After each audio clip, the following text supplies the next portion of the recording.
Ajude-nos a continuar produzindo audiolivro inscrevendo-se no nosso canal. Quer pedir algum livro? Escreva nos comentários. História da riqueza dos Estados Unidos. Nós, o povo, de Léo Huberman. Lá vem eles. Desde o início, a América foi um imã a atrair os povos da terra.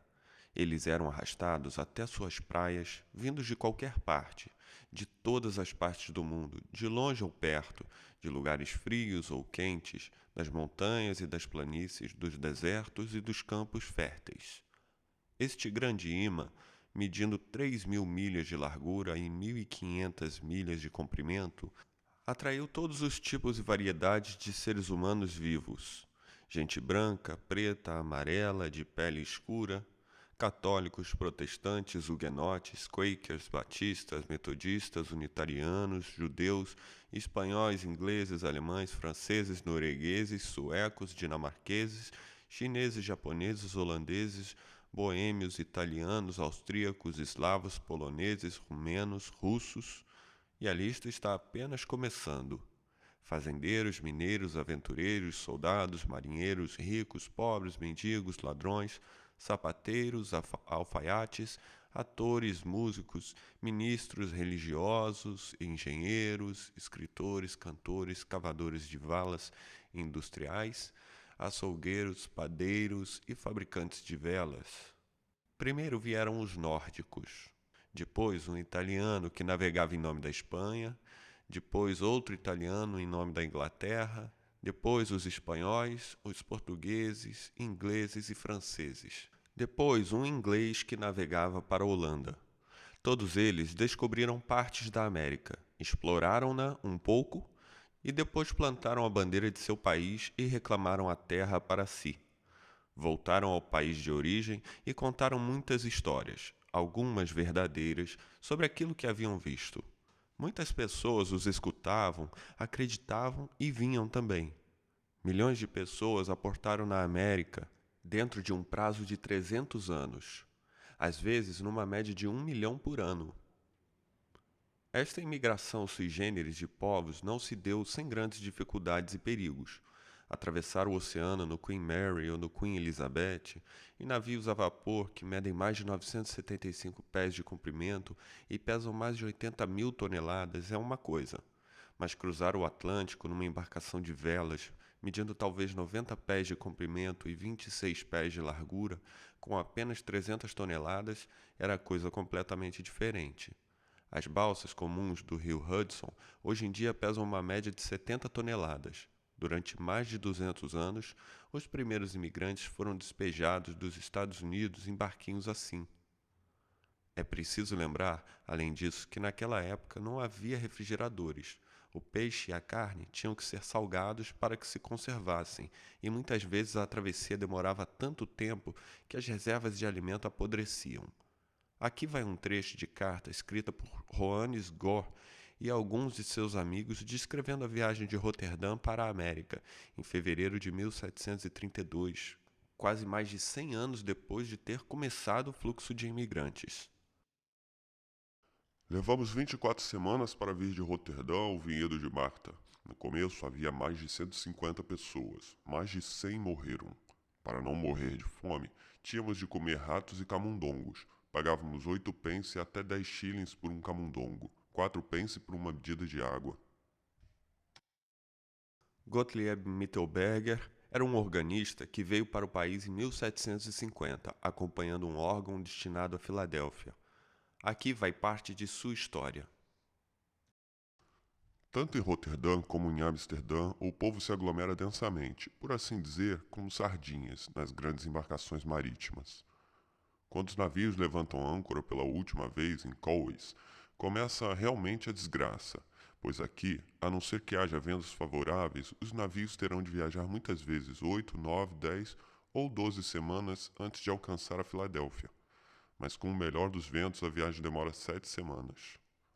Não é de surpreender que a maioria das pessoas fique doente durante a viagem, pois além de todas as agruras e dificuldades, só se serve comida quente 3 vezes por semana, sendo as rações muito pobres e em pequena quantidade. Quase não se pode comer esta comida, pois está longe de ser limpa. A água que muitas vezes é servida nos navios é uma água espessa e preta, cheia de vermes, de modo que ninguém pode bebê-la sem asco, mesmo tendo muita sede. Certamente, qualquer um daria enormes somas de dinheiro ao viajar por mar por um simples pedaço de pão puro ou um gole de água limpa, se essas coisas pudessem ser encontradas. Eu pessoalmente tive essa experiência muitas vezes, sinto ter de dizer. No fim da viagem, fomos obrigados a comer os biscoitos no navio, que se tinham estragado há muito tempo, embora cada biscoito dificilmente tivesse um pedaço do tamanho de uma moeda, onde não houvesse vermes avermelhados ou ninhos de aranhas. A extrema fome e sede nos forçam a comer e a beber de tudo, mas muito de nós, ao fazê-lo, estamos arriscando nossas vidas.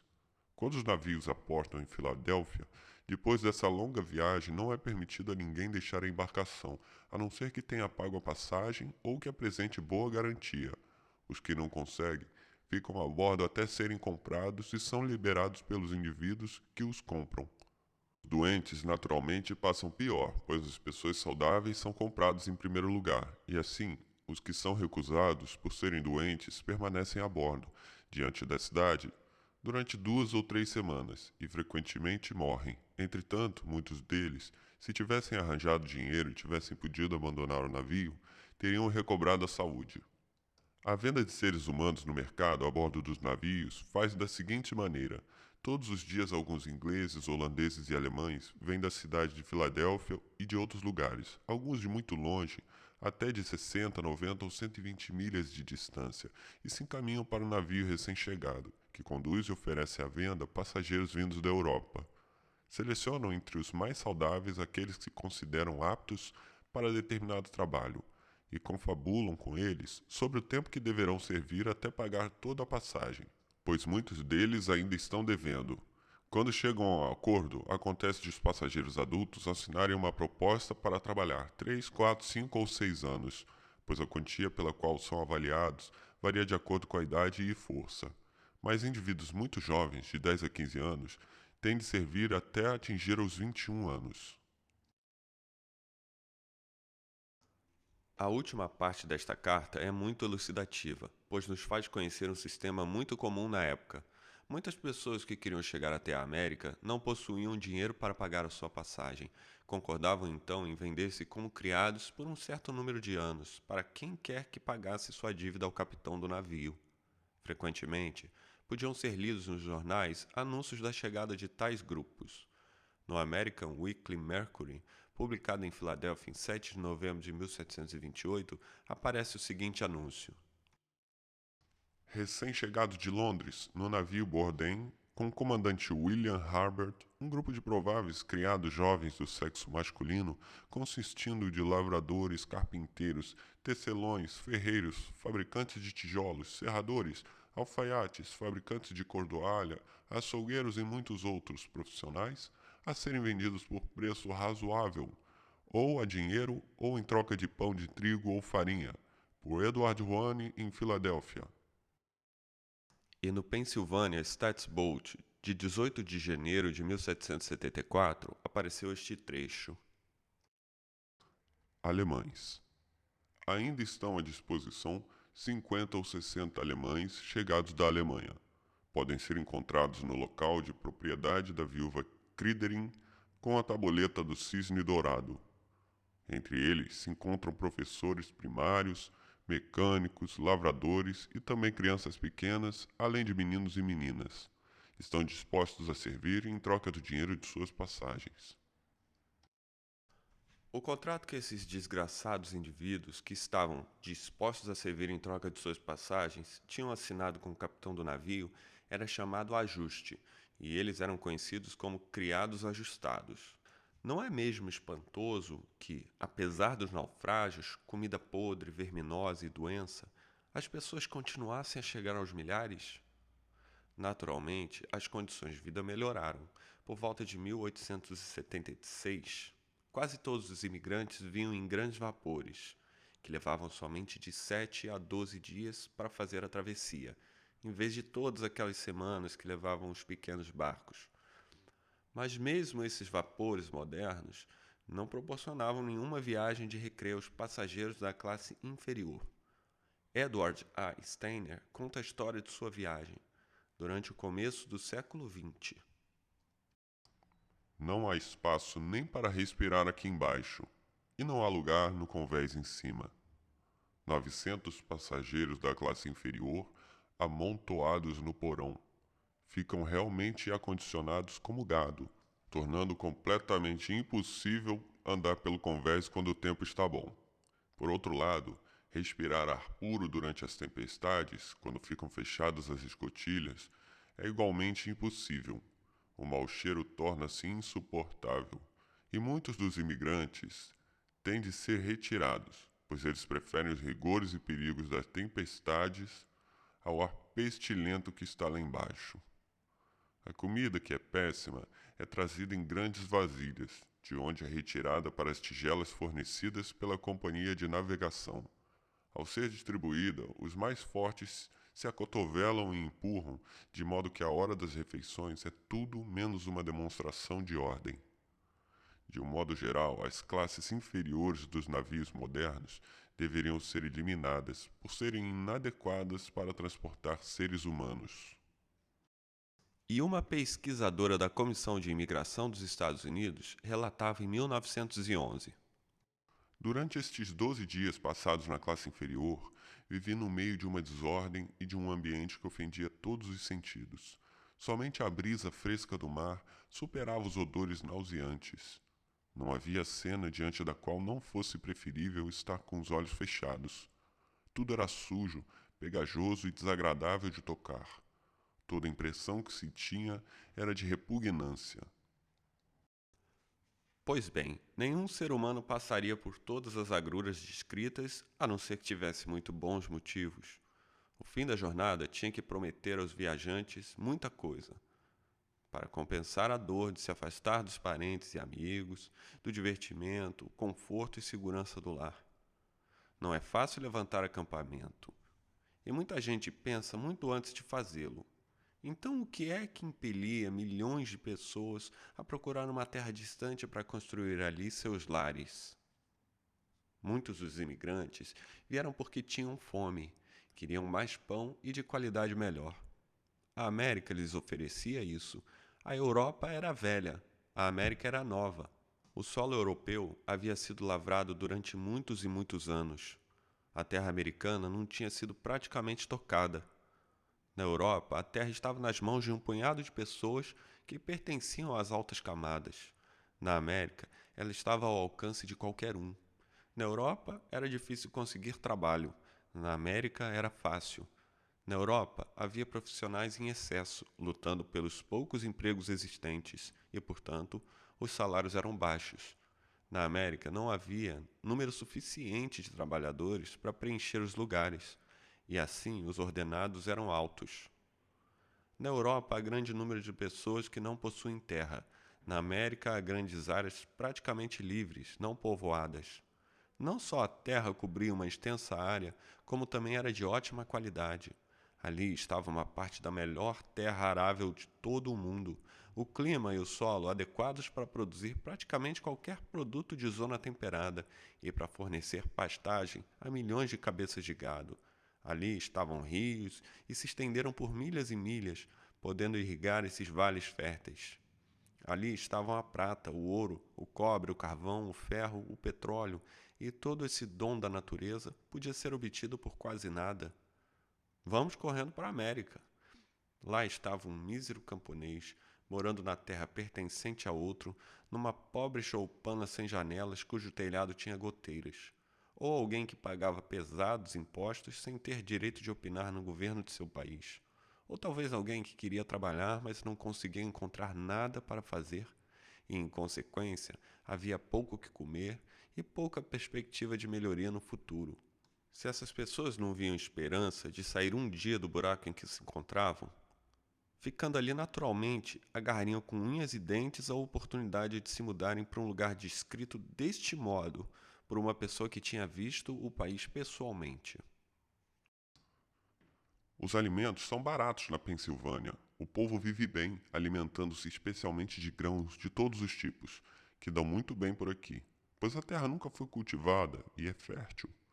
Tem bom gado, cavalos velozes e muitas abelhas.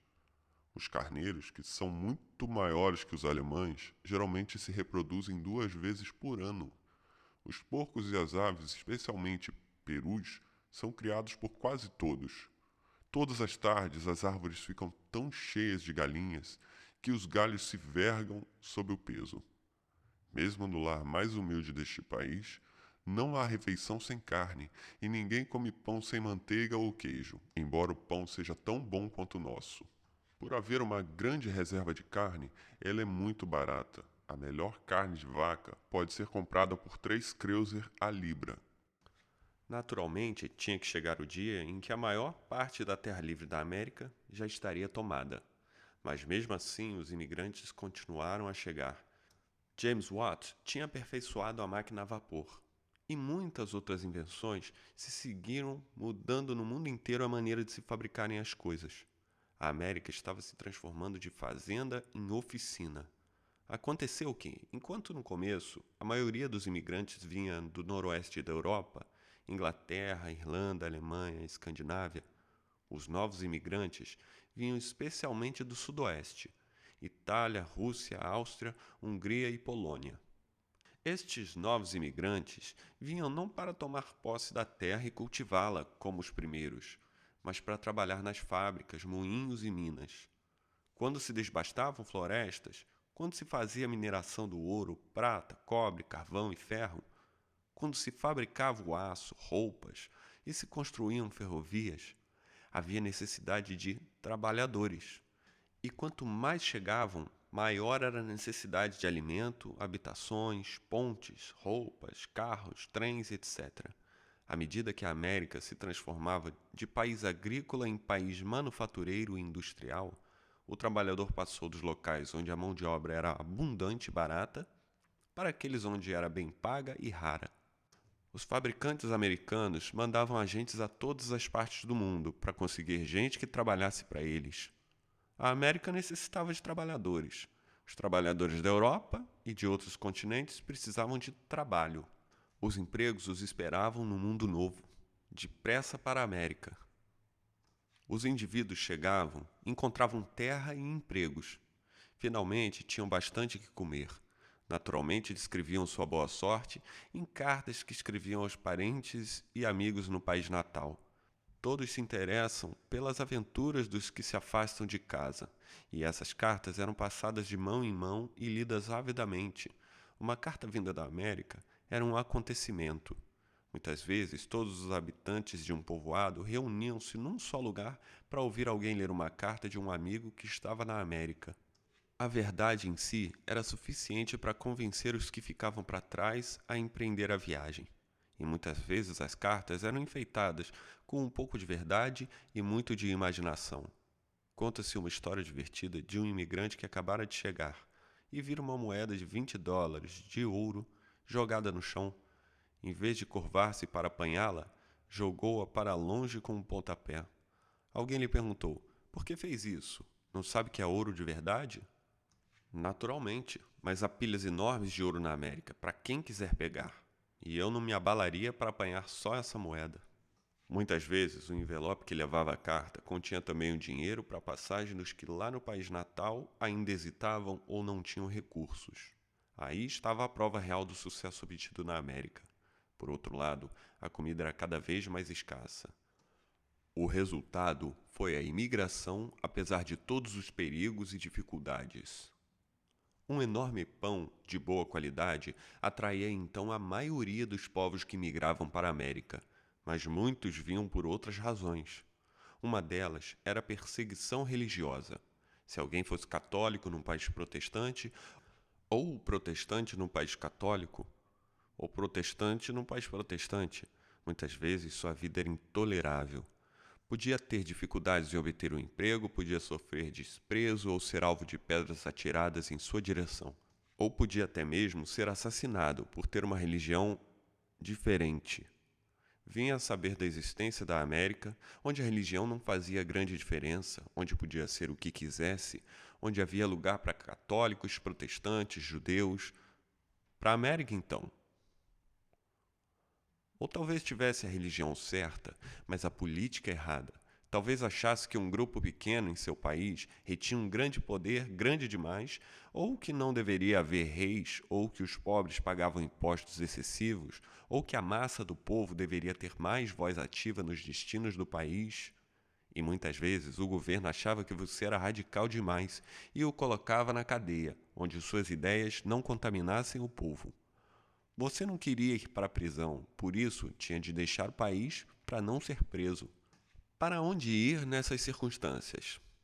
Para algum lugar onde pudesse ser um homem livre, onde não fosse atirado à prisão só por falar livremente. Provavelmente voltar-se-ia para o lugar que José descreveu em carta a seu irmão. Abre aspas. Miguel, este é um país glorioso. Você tem a liberdade de fazer o que quiser. Pode ler o que quiser, escrever o que quiser, falar se tiver vontade e ninguém o prende. Fecha aspas. Vambora para a América. Durante centenas de anos, a América era anunciada do mesmo modo que um cigarro Lucky Strike ou um carro de luxo hoje em dia. As maravilhas da América eram relatadas em livros, panfletos, jornais, figuras, cartazes e sempre ali estavam as palavras: venha para a América. Mas por que estaria alguém interessado em saber se fulano de tal ou ciclano iria ou não se mudar da Europa para a América? Havia dois grupos interessados em épocas diferentes, mas pelo mesmo motivo: lucros comerciais. Bem no começo, há uns 300 anos atrás, companhias de comércio eram organizadas a fim de obter grandes extensões de terra na América, dando quase nada em troca. Essa terra, entretanto, não tinha valor algum até que fosse povoada, até que houvesse colheitas ou que os animais nela existentes fossem sacrificados para a obtenção de peles. Aí a companhia de comércio entraria em cena, compraria e venderia coisas aos colonizadores com lucro. A Companhia Holandesa da Índia Ocidental, a Companhia de Londres e muitas outras eram companhias comerciais que distribuíam terras na América com o pensamento de um dia fazer dinheiro trazendo cargas para os seus habitantes. Queriam lucros, precisavam imigrantes para obter esses lucros, anunciavam e as pessoas vinham. Mais tarde, de 1870 em diante, outros grupos interessados em negócios tentavam forçar a vinda de gente para a América. As linhas de navegação Cunard, Estrela Branca, Lloyd da Alemanha do Norte e muitas outras ganhavam dinheiro somente quando seus navios eram utilizados. Assim, emitiam anúncios para todas as partes do mundo para que todos viessem para a América, nos seus navios, é claro. Não apenas faziam propaganda, mas também mandavam agentes cuja missão era caçar imigrantes. Todas as outras causas mencionadas antes continuavam a influir. E eis que surge um homem que tenta ajudar você, lhe dá instruções valiosas, ajuda-o a resolver pequenos detalhes. Às vezes, até arranja um passaporte. Finalmente te encaminha ao navio certo. Vamos para a América. Por uma razão ou por outra, então, o povo era atraído para a América e vinha por sua livre e espontânea vontade. Havia outros, porém, que tinham que vir, não porque quisessem. Nos seus primeiros dias como colônia inglesa, este país era um lugar para onde a Inglaterra enviara aqueles que lhe pareciam indesejáveis. Portanto, centenas de mendigos e sentenciados eram despachados em navios para a América. Alguns desses sentenciados eram verdadeiros criminosos, mas muitos deles eram encarcerados por pequenos deslizes, como, por exemplo, invasão de propriedade alheia, furto de um pão ou dívidas. Entretanto, não eram bons cidadãos na opinião da Inglaterra. Desse modo, a Inglaterra queria livrar-se deles. Já para a América, quer gostem, quer não. Havia dois tipos de servidores ajustados.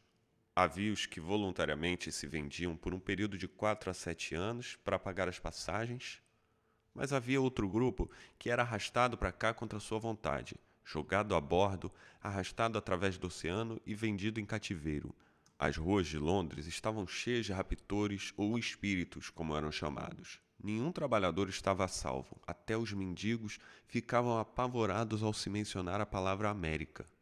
pais eram arrancados dos seus lares, maridos às suas esposas, para desaparecerem para sempre, como se tivessem sido tragados pela morte. Crianças eram compradas a pais desprezíveis, órfãos eram comprados aos seus tutores, os parentes pobres ou indesejáveis eram comprados às famílias, que estavam cansadas de sustentá-los. Mais um outro grupo de imigrantes era trazido contra a sua vontade. Quando os primeiros desbravadores viram que era praticamente impossível transformar os índios em bons escravos, porque o Pele Vermelha era orgulhoso demais para trabalhar sob o chicote, voltaram suas vistas para a África, onde seria possível obter negros. Durante quase todo o século XVIII, mais de 20.000 escravos eram transportados cada ano. O tráfico de escravos passou a ter um negócio rendoso. Muitas das fortunas inglesas tiveram sua origem no mercado de escravos. A fortuna da família Gladstone é um exemplo famoso. Como era de se esperar, as privações sofridas pelos brancos durante a travessia marítima eram ínfimas comparadas à desgraça dos negros. Aqui vai uma amostra das condições existentes dos navios negreiros.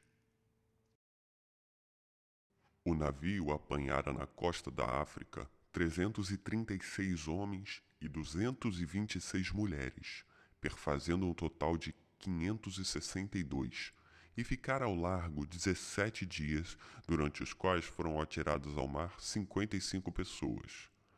Os escravos ficavam enclausurados sob escotilhas com grades entre os convéses.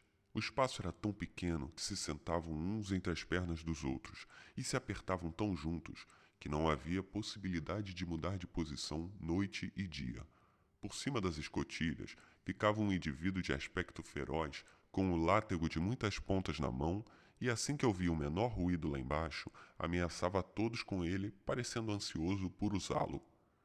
Mas o que nos causou maior impressão foi imaginar como seria possível existirem tantos seres humanos agrupados e apertados como estavam, em celas baixas de 3 pés de altura, ficando isolados da luz e do ar fresco, exceto aqueles que se encontravam diretamente embaixo do gradeado, e isso, quando a temperatura ao ar livre na sombra do nosso convés marcava 89 graus Fahrenheit. Não era de admirar que tivessem muitos doentes e mortos durante a viagem. Tinham partido da costa da África no dia 7 de maio.